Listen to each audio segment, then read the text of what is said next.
Let's learn how to use the apostrophe of possession. The apostrophe is sometimes referred to as the flying comma, but it's important to understand that it has a different function to the comma. The apostrophe can be found on the right-hand side of your keyboard. The apostrophe has two main functions. Firstly, it can be used to shorten words. Secondly, it can be used to show possession. Using the apostrophe to shorten words, known as the apostrophe of contraction, is covered in another video. In this video, we will cover the apostrophe of possession.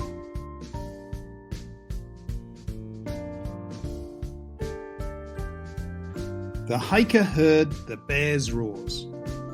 Without any punctuation, it's unclear to the reader whether the roars came from one bear or from more than one bear. The punctuation that's missing is the apostrophe of possession.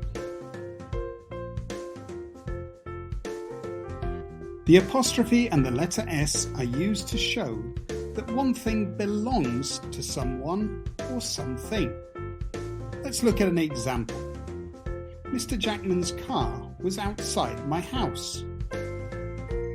In this sentence, the car belongs to Mr. Jackman, and this ownership is shown by using an apostrophe S after Jackman. The dog's tail wagged excitedly. In this sentence, the tail belongs to the dog. And to make this ownership clear, an apostrophe S is added after the word dog. My brother's teacher was crossing the road. In this sentence, the teacher belongs to my brother. And to make this clear, an apostrophe S is added after the word brother. Hold on, you might think. Does your brother actually own his teacher? When we use an apostrophe of possession to show that one thing belongs to someone or something, we're talking figuratively, not literally. It might help to replace the word belong with being connected to.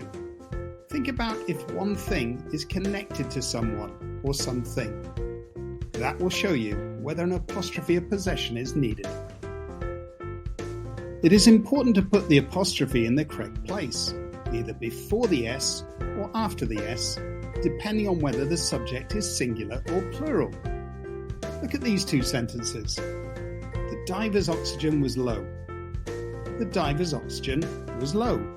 There's no difference in the sound of these two sentences, but there is a difference in the way they've been punctuated. In the first sentence, the apostrophe of possession goes before the S. This is telling us that there's just one diver running out of oxygen. In the second sentence, the apostrophe of possession is going after the S. This tells us that more than one diver is running out of oxygen. We don't know how many divers, but we do know that it's more than one. Jane looked at the dog's teeth with fear. Jane looked at the dog's teeth with fear. Again, no difference in the sound of these two sentences. What is different is the apostrophe of possession. In the first sentence, the apostrophe is going before the S. This is telling us that Jane is confronting one dog. In the second sentence, the apostrophe of possession is going after the S. This tells us that Jane is confronting more than one dog. Time to go back to our hiker sentence. The hiker heard the bear's roars. You can now appreciate that there is a big difference between the first sentence with the apostrophe before the S and the second sentence with the apostrophe after the S. I think if I was afraid of bears, I'd prefer to be in the first sentence scenario. However, if I was a National Geographic photographer looking to take pictures of bears, I'd prefer the second sentence. Do you agree? Let's test your understanding. In the following sentences, where should the apostrophe go? The horse's hooves splashed in the ocean. Yes, the apostrophe of possession needs to go after the S. Now this apostrophe doesn't tell us how many horses there were splashing through the waves, but it does tell us that there were more than one.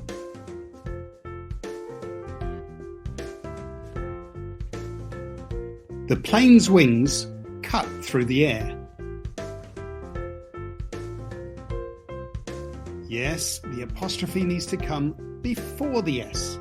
That's because there is only one plane. It doesn't matter if the wings are plural. The important thing is the plane is singular. So the apostrophe needs to come before the S.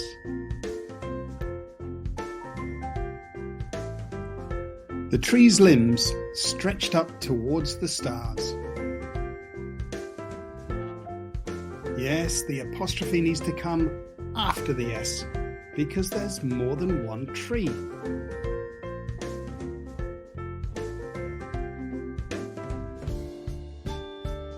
The plane's arrival was seen through the guard's binoculars. Yes, it's pretty clear there's more than one plane arriving. So we need to make that clear to the reader by using an apostrophe of possession after the S.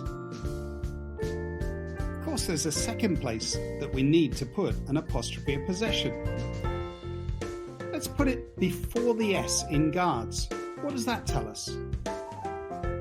Well, it makes it clear that only one guard saw these planes arrive through their binoculars. Well done. We've nearly finished learning about apostrophes of possession. There are one or two situations, though, that you need to watch out for. Let's look at those. It does not need an apostrophe of possession. The dog wagged its tail. Because we've used an apostrophe in this sentence, we're using it as an apostrophe of contraction. So it stands for it is. We're effectively writing the dog wagged it is tail, which is clearly wrong.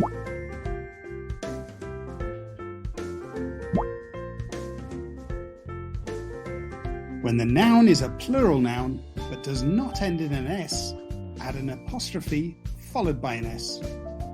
Do not add an S followed by an apostrophe. Let's look at an example. Children. Children is a plural noun and does not end in an S. If we are going to write the children's playground, we would need to put the apostrophe after the N and before the S.